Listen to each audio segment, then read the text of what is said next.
incline bench. This is week 2 of the mini cut, and I am down.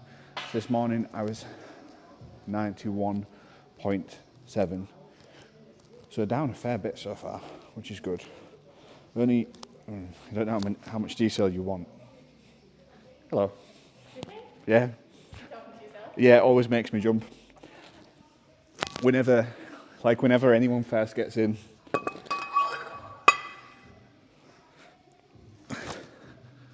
That was Rach. I don't know what she's doing, but it was definitely something suspicious. Snow boots in the gym. Very good. She's wearing 47 layers. I mean, I can't talk really, can I?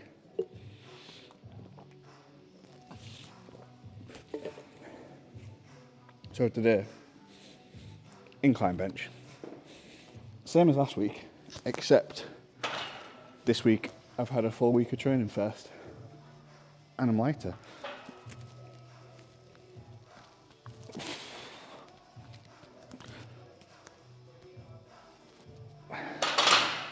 That's better.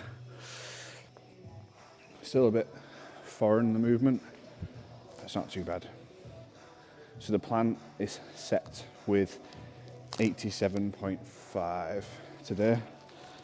So the first set will be a PB, which is always nice. And then it's for multiple sets. I don't actually know the sets and reps off the top of my head, but I'll find out when I get to them.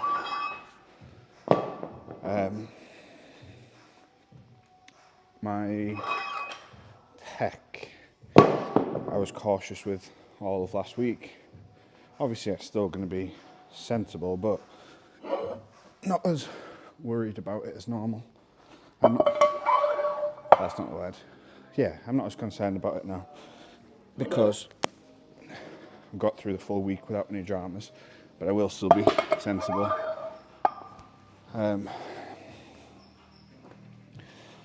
So we'll see how it goes.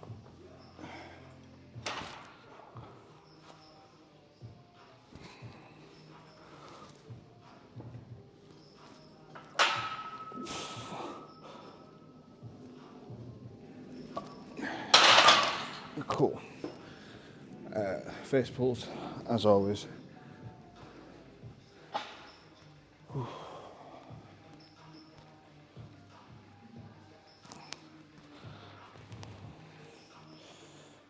I remember what I was going to say before Rachel scared me, made me jump. So, although I was 91 point something this morning, stomach in pain, and I think I must have had some lactose and something yesterday and not realised. What I think it might have been was I basically bought it was like a full stuffing thing that was meant to be used for sausage rolls or for stuffing balls or for something like that. But the whole thing, it's like 350 grams, had about 60 grams of protein and like 800 calories.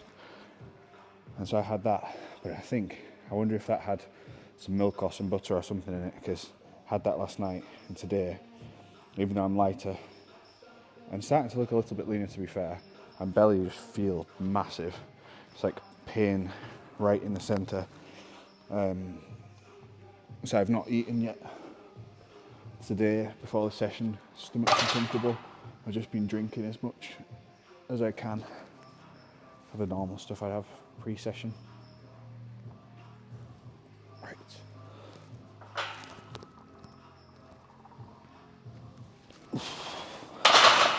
So that's the last warm-up. And then sets are 87.5, 3 sets of 5. Nice and steady. I mean, like I say, the first set will be a PB, so that's cool. Also, this morning, I saw on YouTube 500 subscribers, so that's cool. I didn't expect that to happen, to be honest. So are we on day 20 something now? And was it last night? Yeah, last night's video was very, very short and impromptu. So I've got the questions and stuff from that to answer, which I'll do on my next day off if I can. So this week coming actually, this week and next week are going to be strange. So this week on Thursday, I'll be travelling up north, further north, for a work thing. And then I'll be travelling on Thursday, do a thing with the team on Thursday afternoon, evening, night. And then Friday is an all-day event. So that's 2 days where things are different. And then I'll be driving because of the train strikes. My train's cancelled because I thought get train there, stay over, train back. It's very close to the train station, and obviously that means I've got the time on the train to work, and the train tends to be faster. But yeah, because of the strikes, driving instead. So the pros of the driving is that I'm not confined to set times. I can take as much stuff as I want, realistically. Whereas the cons are, it's like an hour and 45-minute drive, and that time is more or less dead time. I'll probably listen to something, educational, then something that's just funny or general sports, and then nothing. So I get there with like clear mind. Otherwise, just listening to like a lecture for the full drive might be too much. It might be fine, depends on who's delivering it and how interesting it is. So yeah. Anyway, set 1, 5 reps. Gonna be a PB.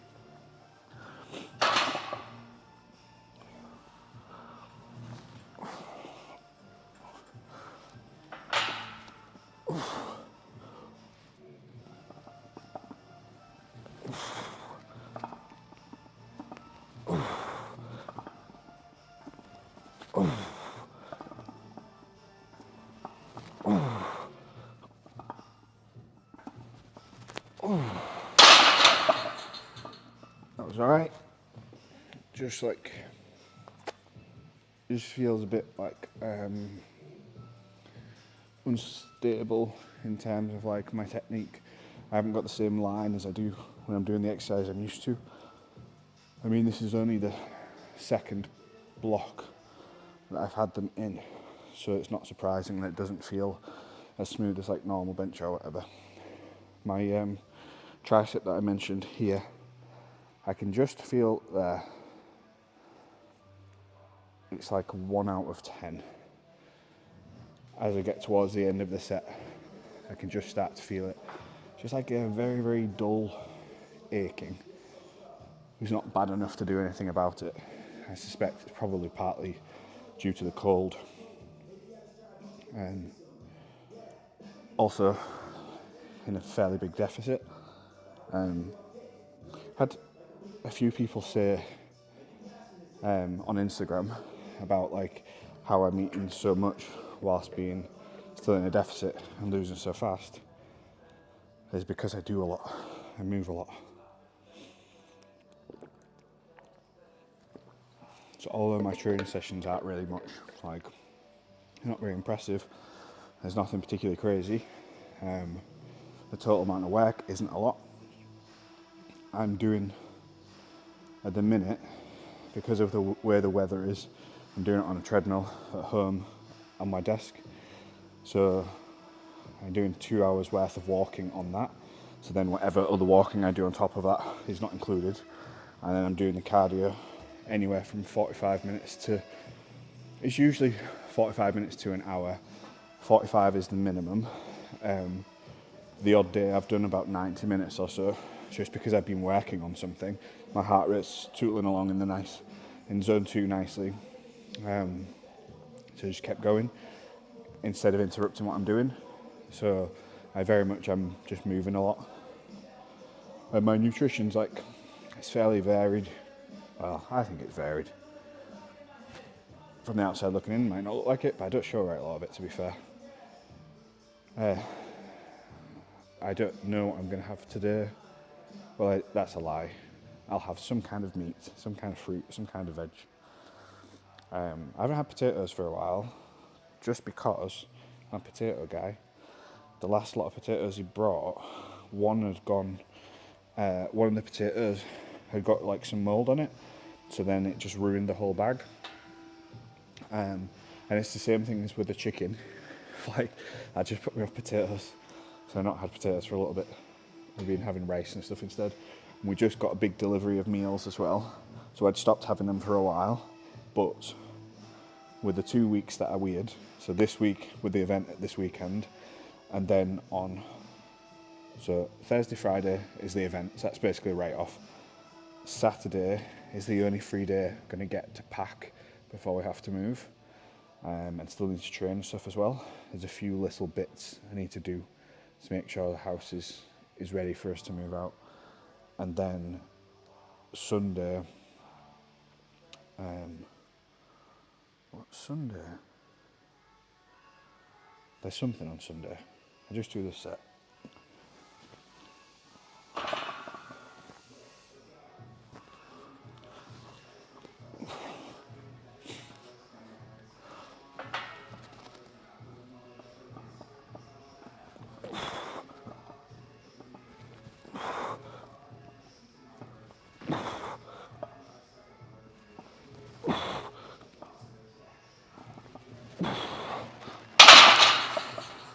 Considering it's a PB, it feels fairly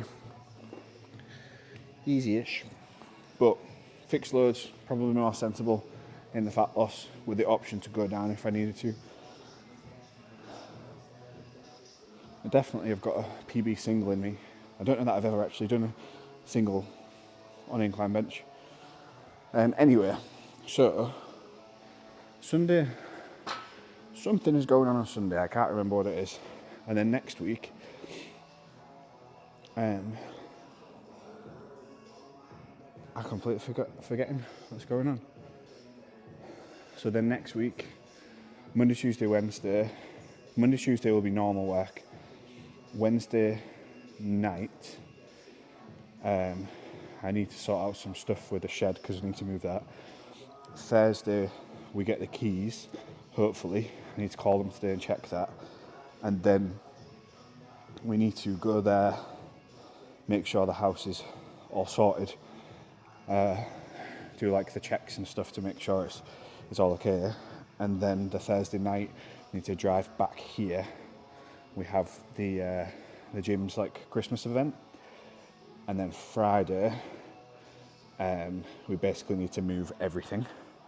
Then Saturday, we need to sort out the current house, because then we have to give our keys back on Saturday night. And then Sunday, we'll be unpacking the new stuff. So I've ordered a bunch of meals that say they're like 60 grams of protein and 700-800 calories. They're probably not. Based on what's in them, I don't think they're quite that high in protein, but I'll have a bit higher protein. Like overall, it'll be fine over time, just so that practically over the next couple of weeks, it's easier to get the food in, because that's obviously a big time sink. And with us packing more stuff up, it means that we won't, I don't want to keep stuff out. I'd rather pack stuff as soon as possible so that it's done and out the way, so that I can do any works and stuff I need to do. And then pack it all, move it over. So we've got the meals to tide us over. So we've just got them. So I'll basically live off those meals and the protein shakes and the plant protein things, and then any meats and stuff that I can cook with whatever we keep, whatever utensils and stuff we keep. I think that'll be the easiest way of doing it. Right, one last set.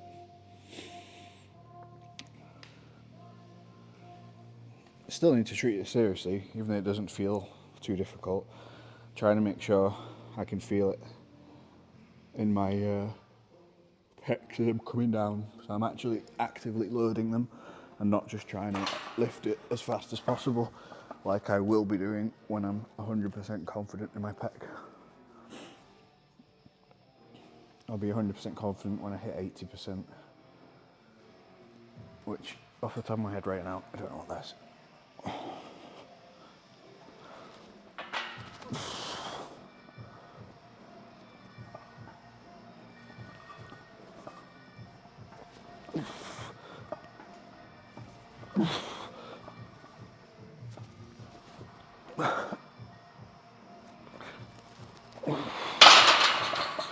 That was good.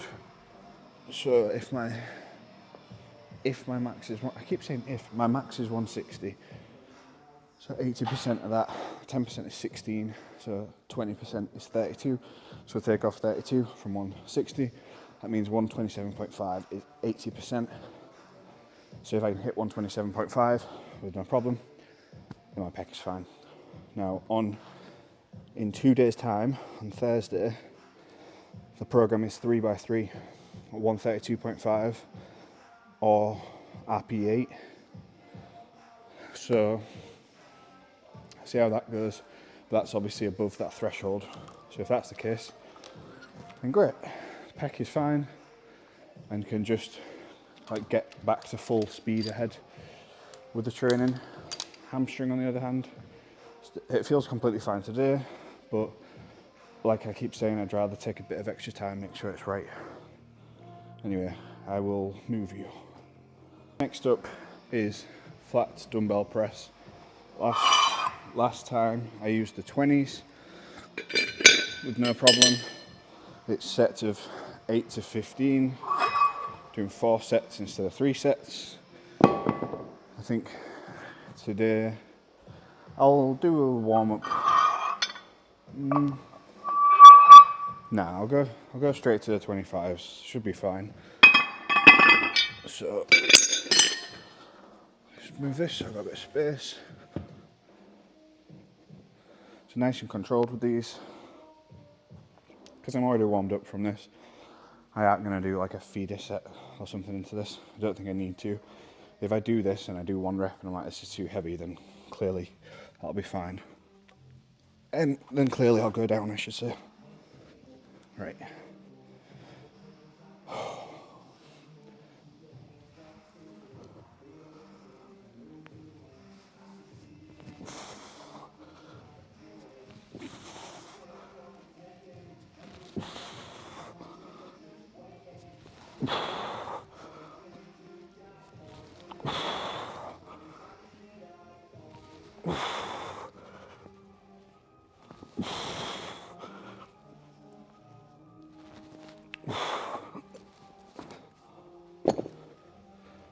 Feels alright. You definitely feel a stretch. Like a bit of a mini pump. So a mini pump is probably indicative of a mega pump. That's just waiting to happen.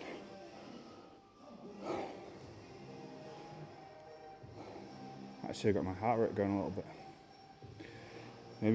Maybe my cardio, my 1 week of cardio, hasn't made the changes yet. Or maybe I'm just really unfit still. I don't know. Before all this, I did some flies and some curls, just real light. And obviously the banded stuff as well.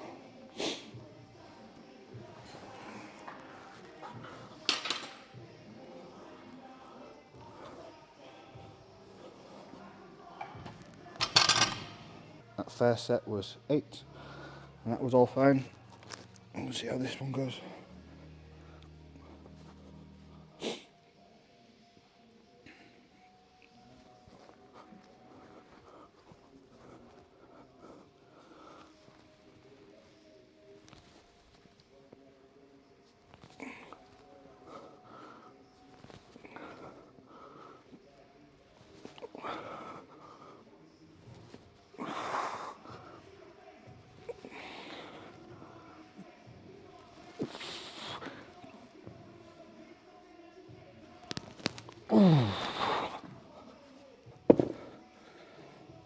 That was good.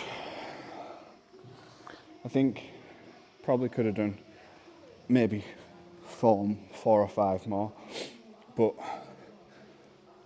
rather than going up to the top range of the RPE, I'd rather like progressively overload, progressively use more stimulus so I can keep improving and not risk pulling something prematurely. You see, I'm trying to be injury risk averse as much as possible, trying to minimize it. That's my biggest weakness, is things going pop or snap. Prior to starting to train more sensibly and more with one eye on the future and not just at the next PB lift. That's what's helped me progress the most, the fastest, is starting to train with long term in mind, not just train with the next competition in mind. So like, maybe won't PB the next competition, but I'm more likely to be able to keep training afterwards because I've not done something reckless and set up a foundation for the future. At least that's the approach I like, and that's the approach that's kept me healthiest, which in consequence has allowed me to be the strongest. Like in the past, I gotten to being strong-ish, but done it in such a way that's not sustainable, and then something goes pop, back to square one, start again. Now I look at things more like, will this help me in 2 years' time, 5 years' time? Not just will this help me in the next competition or this one session. There's no one session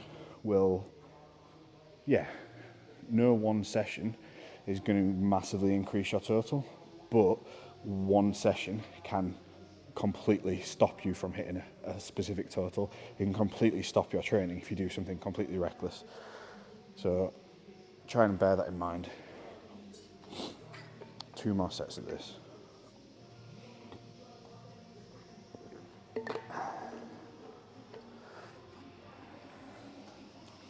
I was warmed up a bit. A couple of days ago it was like -4. Today it was 7. It's tropical in comparison.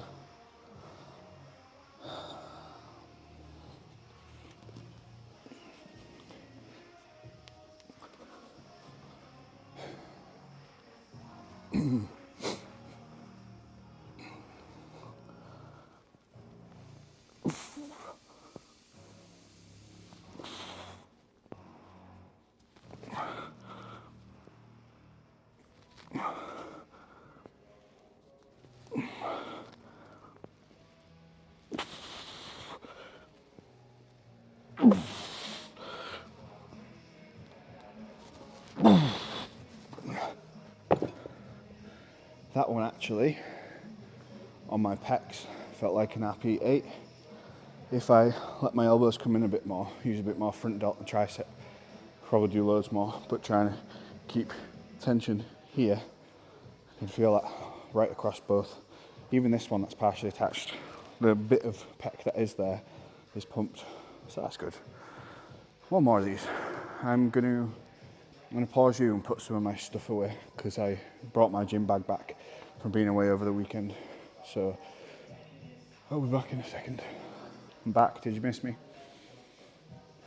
One more set of these to go. I do now actually feel like I have a pump, especially in my chest after doing them, which is cool. It's not really the focus of most of my training, except when I do these like hypertrophy type blocks, and it's a nice little extra. Tell you what, leg pumps are uncomfortable. Like even just walking with one, or lower back pumps, they're great. You can't bend over or do anything. But upper body pumps, you feel like you're twice as big. So.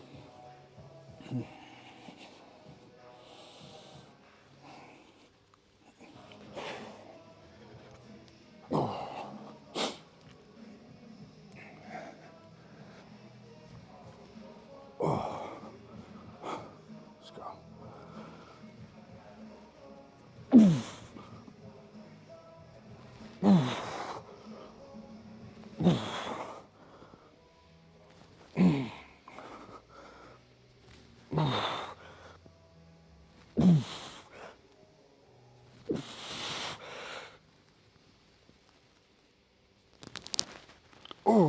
like jelly.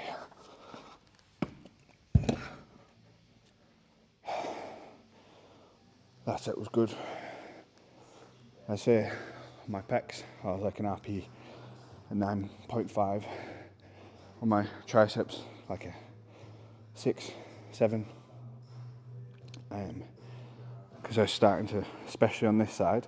So what gives it away for me is, because this is the pec, that's no good, is when this pec is basically tapped out, it changes the way I do this. It's unintentional, it's subconscious.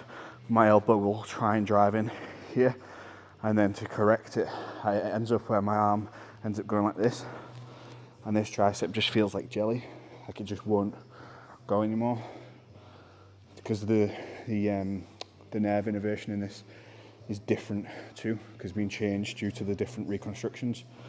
So it's a strange situation, but I mean, it goes to show that even after significant injury, you can still get to a okay level of strength. Like I say, I'm not like elite by any stretch of the imagination, but certainly stronger than an average person in a gym, you know? Right, next is raises, I believe. My memory for what I'm doing in the gym when I'm doing this is like 0. I think it's because once I tell you what I'm doing, it's like it closes that loop in my mind. Whereas if I go to the gym with a plan, I've got the loop open, and so I can just remember the whole loop. As soon as that loop's closed, it's done, it's forgotten. So as soon as I tell you that I've got 4 sets of laterals to do, I'm going to completely forget that I've got 4 sets of laterals to do. So I'll just move you and then grab some weights. I believe the 7s. So I'm going to grab the 8s this time, just for a small amount of improvement. And then I'm not going to do them like a chicken, because that's one of the pet peeves, which I talked about last time. If you watched it, if you didn't, you should. Right.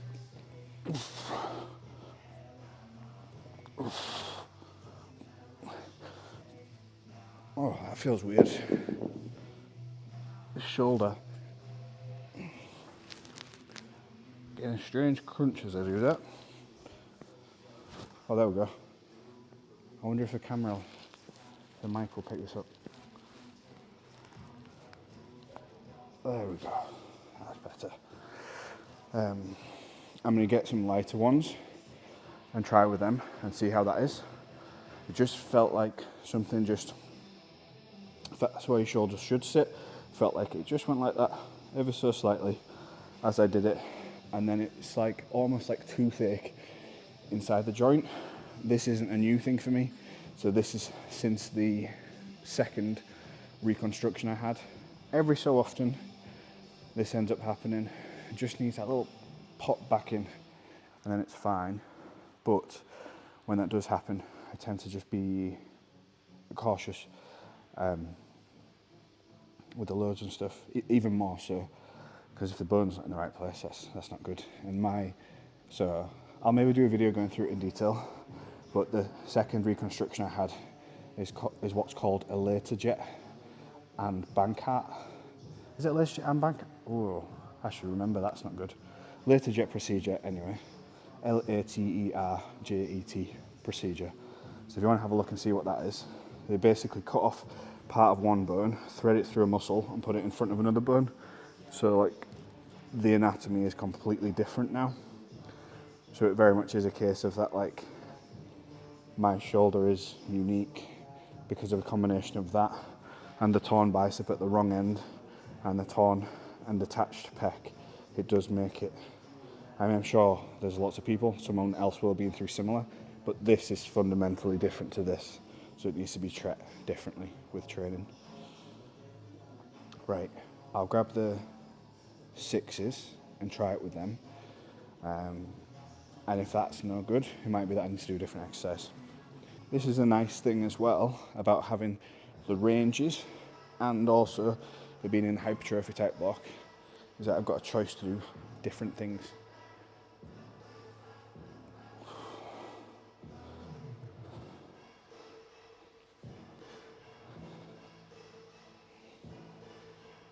Nah, I can still feel that.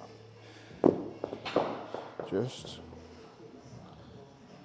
there, just as I get to there, it's not gliding smoothly. There's like a little, almost it feels like a little jump from there to there.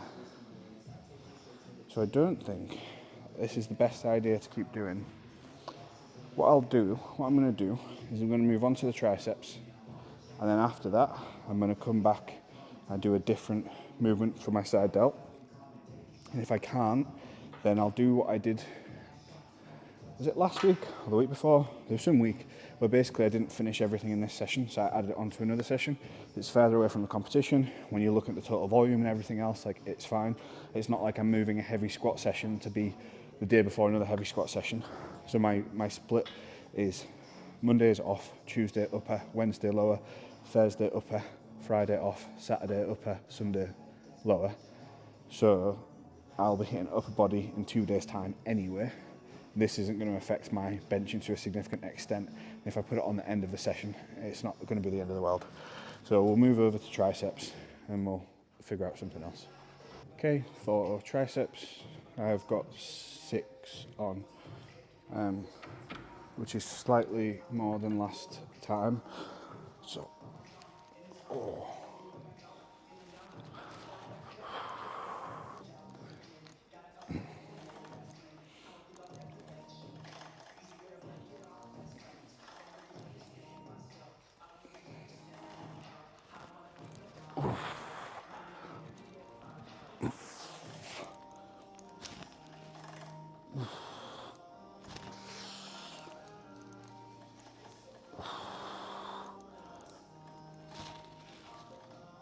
I like that.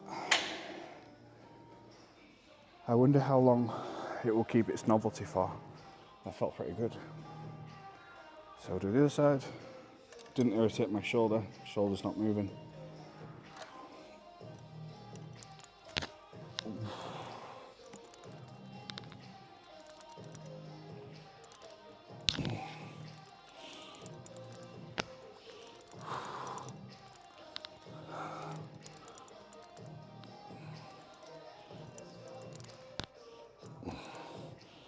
It's strict.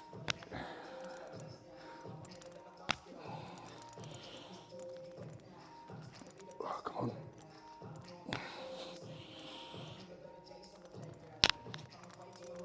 Oh. That was good. Felt good. Got good, what's it called? Mind muscle connection? Contraction. Could definitely feel my triceps working.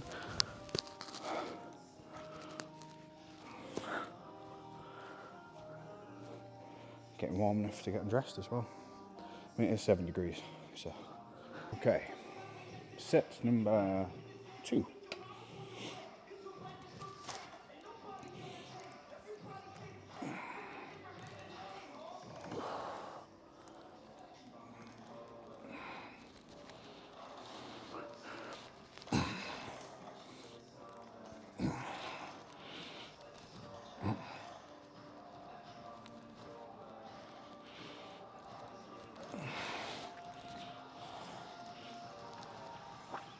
Oh, nearly like dropped, nearly slipped out of my hand on that rep then. It's that was only 10. That was a decent drop off compared to the set before. Must be fatiguing the triceps. So if it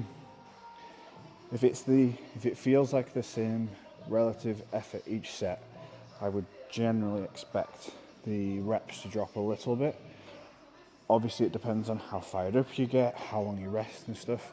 So it's not like the end of the world of going from 12 down to 10. If I went from 12 down to 5, probably done something significantly different, changed technique or not tried hard enough or just not rested long enough. In this circumstance, I can feel as I'm doing it, my triceps, especially this one, just feels fried. Anyway, we'll do this side.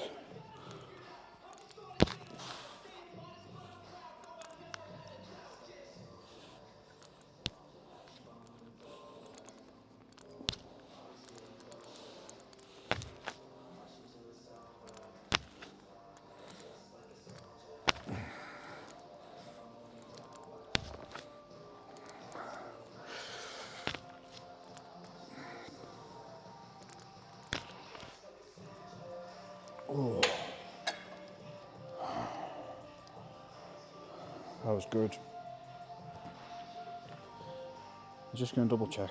Because like I say, as soon as I tell you how many I'm supposed to do, I don't know if I'm supposed to do 3 or 4 sets. It was just 3 sets to do, so just one more. It's 4 of the presses, 4 of the laterals, and 3 triceps. Sometimes when you're training, as you see with lots of these videos, you can't always do exactly what you want to, but there's almost always something else you can do instead.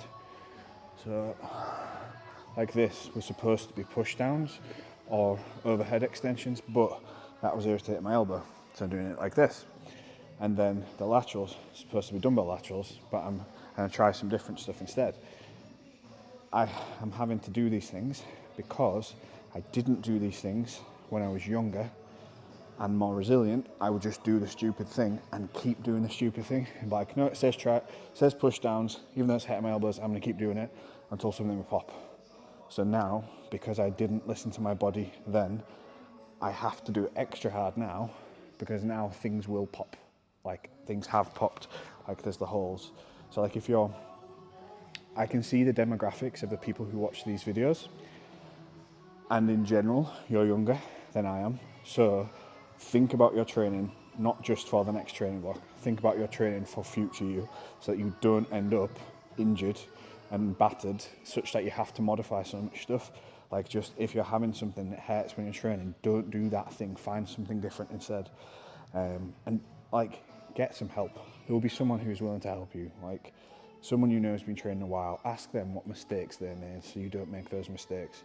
Like, that's the biggest part of why it took so long for me to get to a reasonable level of strength, is because of, wasn't not knowing the programs or anything like that. It was because I would be making progress and then something would be off, because it's with strength stuff, it's not a case of if, it's when something's going to be uncomfortable.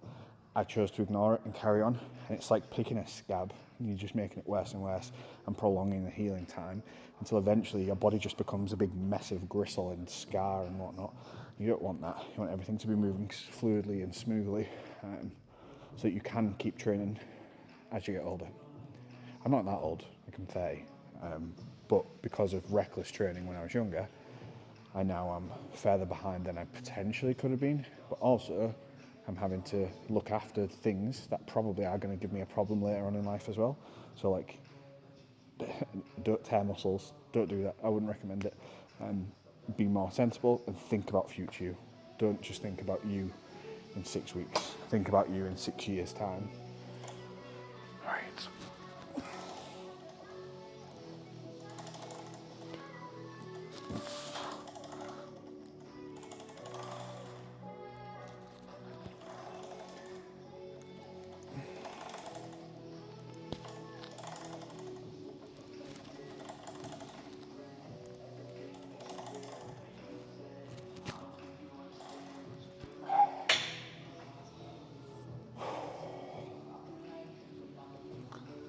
In case you can't tell, it's something I'm fairly passionate about. It's like, I like seeing the sport improve and seeing the younger lifters, because you see some who's like 18, 19 and they've got a 140 squat or something like that. It's brilliant. But then they'll do everything they can to get it up to 180 within a year or two. Brilliant. And then they'll get a niggle somewhere. And they'll just keep doing the same thing they've done. And then they'll hit the 180, they'll get a back niggle, and for 3 years, they'll just keep starting training again and getting hurt, and start again and getting hurt and getting hurt. When what they should have done is, when that niggle first popped up, is stopped, assessed why it happened, what caused it, go back to the root cause, address that, back off a little bit, like a week or two of slightly easier loading, or even a couple of months in the grand scheme of things, and not that much. And they'll allow you to keep training for longer. And then the ones that have done that are the ones that are at the top of the sport. You look at, like, in powerlifting, most powerlifters peak in their 30s, and it's usually the ones that haven't had any catastrophic injuries, so no full ruptures and things like that, because they've kept training for longer. It's very much a marathon, not a sprint. So like, the I think YouTube has it as 18 to 24 is the demographic. So all of you guys, think about you in 5 years' time, not just you today. Because you today, full of hormones and whatever else, you will be making rapid progress just because of the age you're at. But use that in a sensible way.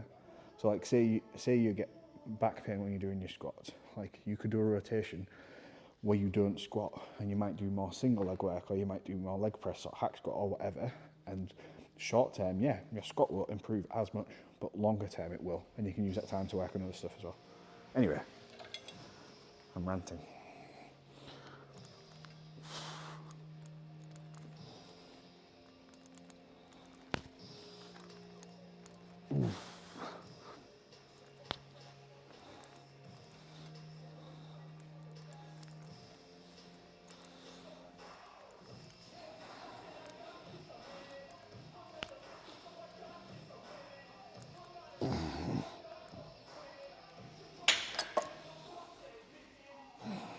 That was good.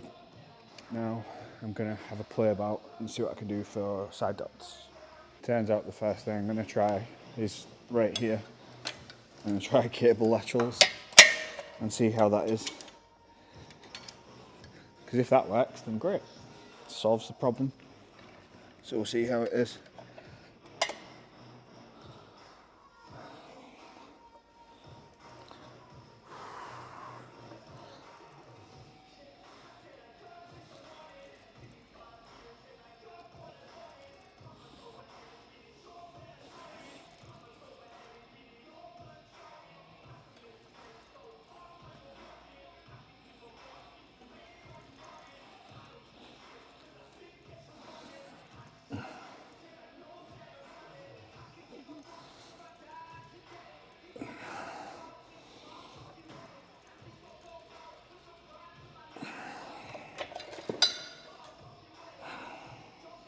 That works. So 3 more sets of them, and that'll be it for the day. So clearly I've not lost all of my fat in a week, but I do feel significantly leaner, which is good. Apart from this morning with, I think, the accidental dairy, which my belly feels like it's massive. My waist looks like it's getting smaller, but I'll do like an update thing probably at the end of the mini cut, because there's nothing dramatic to see. When you're higher body fat, you don't see the changes that much, and it won't be huge anyway. Like, it's not like I'll be done and be at 10% or something like that. I'll be done and be at like 15% or something, just to give me more runway, like I said about before. Now with these, don't feel like I need as much rest, because it's not like it's whole body taxing, is it? I'm using a fairly light load and just trying to do it real strict. And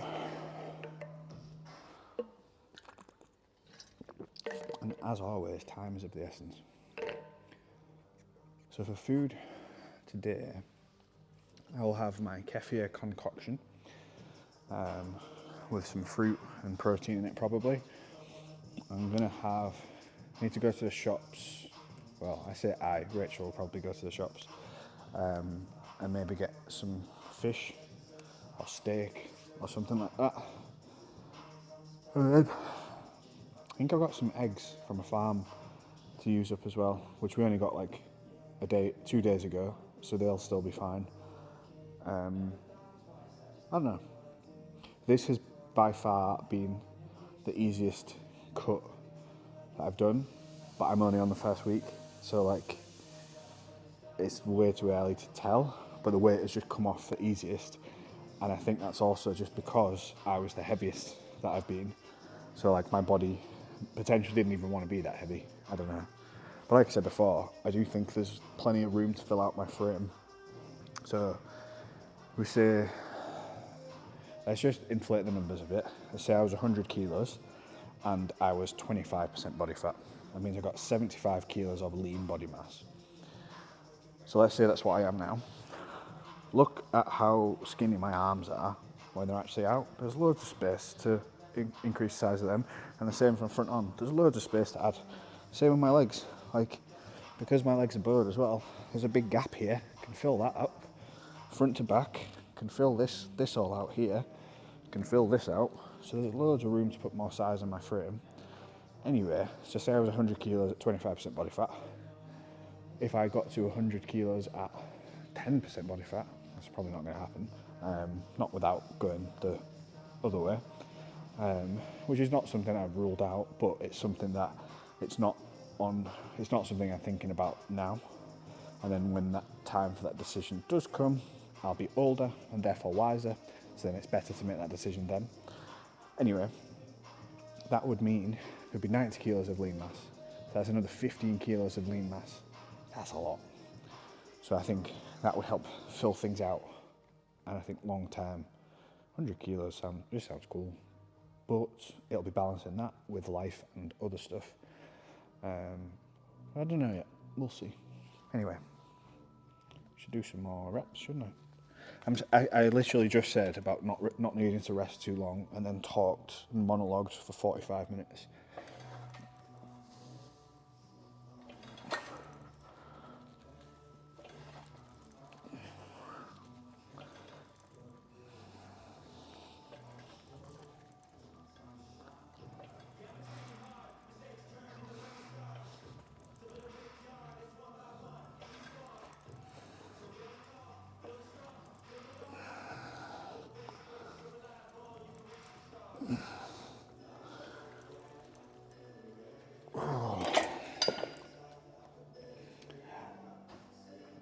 Why do you go so high? I go so high because I still feel it in my shoulders going there. I still feel it in my delts from there to there. So that's why I'm doing it like that, to answer your question. With almost all exercise, with the exception of competition movements, where you are judged by a set criteria, there is no right or wrong way to do it. You do it in a way that gives you the outcome that you want. Even if you're an ego lifter and you're not competing and you want to just squat the most weight possible and you don't care how deep it is, and just do that, and there you go, you've accomplished your goals. Obviously the rest of us will know it's not a real squat, but you decide your own rules, as long as you're not hurting anyone else.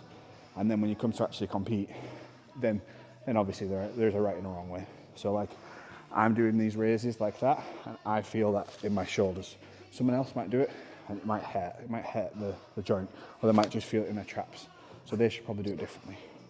I'm doing these for my side delts. I feel my side delts. They're feeling pumped. So that's it.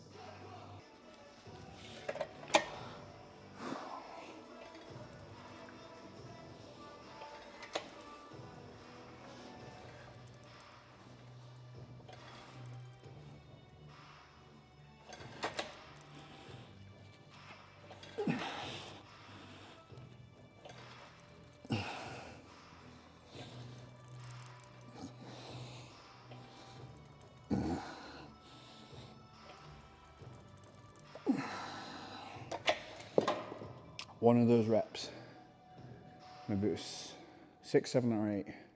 Don't know why I just didn't go as high. So when I'm here, in the corner of my eye, I can see that line, this electrical cable. So from here, there, my hands are both at the cable in my peripheral vision. I don't know if they actually are getting there, but that's what I can see, and that's where I feel like so when I get from here to here, that's like trappy. If I try and go any higher, it starts to raise, whereas up till there, still side delty. I think is that 2? I don't know. Do you remember? 1, 2? It might be 3 with how my delts feel. No, I'm stood that way. Stand here. Will you just excuse me? I need to have a look and see how many I've actually done. Turns out I've already done 3. And this white t-shirt shows just how hairy I am. It's good though for warmth, definitely at this time of the year. And you can make yourself instantly leaner just by shaving. You instantly lose like 10% body fat. That's what it looks like at least. So I've got another 10% I can lose just by getting rid of all this. It's science.